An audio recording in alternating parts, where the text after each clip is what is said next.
Hi, I'm Josh Hardcastle with Alley Theater Education and Community Engagement, and I'm sitting here today with master teaching artist Luis Galindo and Anthony Daigle, who was one of our students this summer in Alley Conservatory.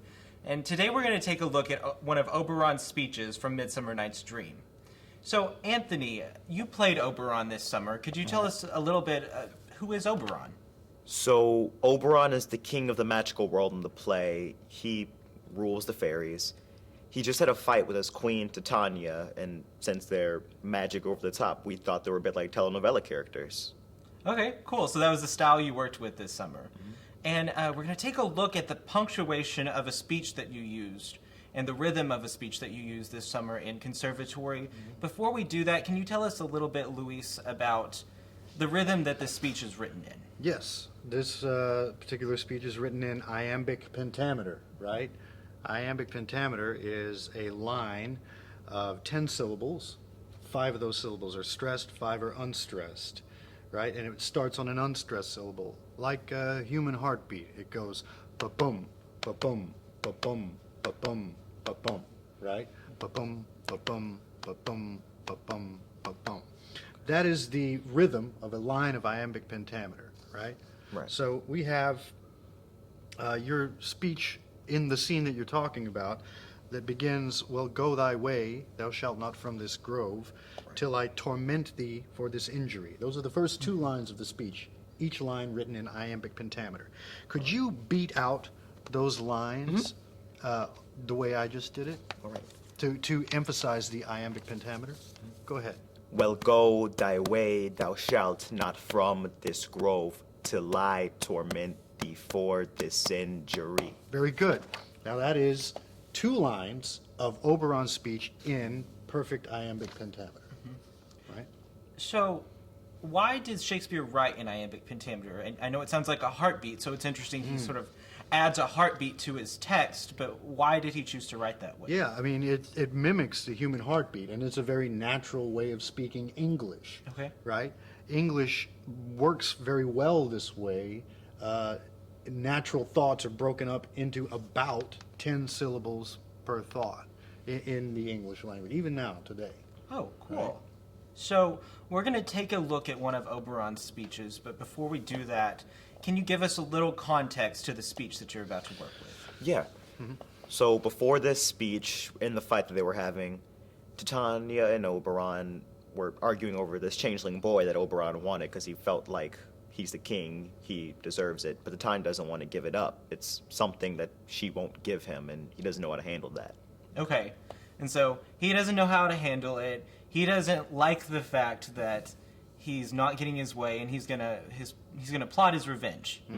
Cool. So, Louis, can you and Anthony take a look at the text? Sure. And show us how you might coach a young actor through a piece like this. Absolutely. So we just worked on that first thought, right? The first 2 lines of this speech are one thought. And as we know, thoughts end with a period, question mark, or an exclamation. So the first thought, or end stop as we call it, is after the first 2 lines. So say these lines again, and after we've beat them out in iambic rhythm, say it now in a little more natural way, the way you said it when you were acting it in the show. All right. Right? Well, go thy way, thou shalt not from this grove, till I torment thee for this injury. Very good. So this is one thought, right? Now, in this one thought, we have a major punctuation mark, Okay. right? And this punctuation mark It's is the colon. The colon, exactly right. So it's not the end of a thought, but it's right in the middle of the line. So this punctuation is a clue that Shakespeare's giving us. It's something very important is coming right after it, right? So think of punctuation not as a pause, but more as a springboard into the intensification of the idea or argument, right? So with that in mind, Anthony, give the thought after the colon a little more intensity, right? Like put it in neon light, All right. right? Well, go thy way, thou shalt not from this grove, till I torment thee for this injury. Very good. Now do it again and there's a little bit of air in there. Take the air out and just intensify the thought. Yeah, so what you're saying is, this is really important. That's right. Okay. Right. But it it's big information. And this particular information is a pivot point for the whole action of the play, right? This plot against Titania drives the whole plot of this play, right? So this is really important. Now try it one more time. All right. Well, go thy way. Thou shalt not from this grove till I torment thee for this injury. Very good. Very good. So you see that the punctuation, if we paused there, would totally derail the thought, right? Do it once with a big pause there. Okay. Well, go thy way. Thou shalt not from this grove till I torment thee for this injury. Right? And in the previous version, we had an intensity, an action that the line needed to go through with its full power. Does that make sense? Yeah. Right? So Shakespeare's lines have, at least in this piece of text, have iambic pentameter written into them. Right. And then we use punctuation as sort of the road signs as we're driving the car. Exactly. To the end of a thought. That's right. Now, what else do we have in Shakespeare's text that help tell us how to maybe deliver the speech? Right. Well, we have a lot of juicy words, Okay. right? A lot of big juicy words in Shakespeare, and in each line has probably one big operative word, and a word that is the most important in the line, right? So, and maybe there's more than one that are a little more intensely spoken, but usually there's a big one in each line, right? So, well, go thy way, thou shalt not from this grove is our first line. What is the operative word, would you say, in that line? Shalt not. Not, shalt not, maybe. Not is a good candidate, certainly, right? Grove could be another one, where it talks about where we are. You're not going to leave this place until the next line is... Till I torment thee for this injury. Right. So what's the operative word in that line? I feel like it would be torment thee or injury.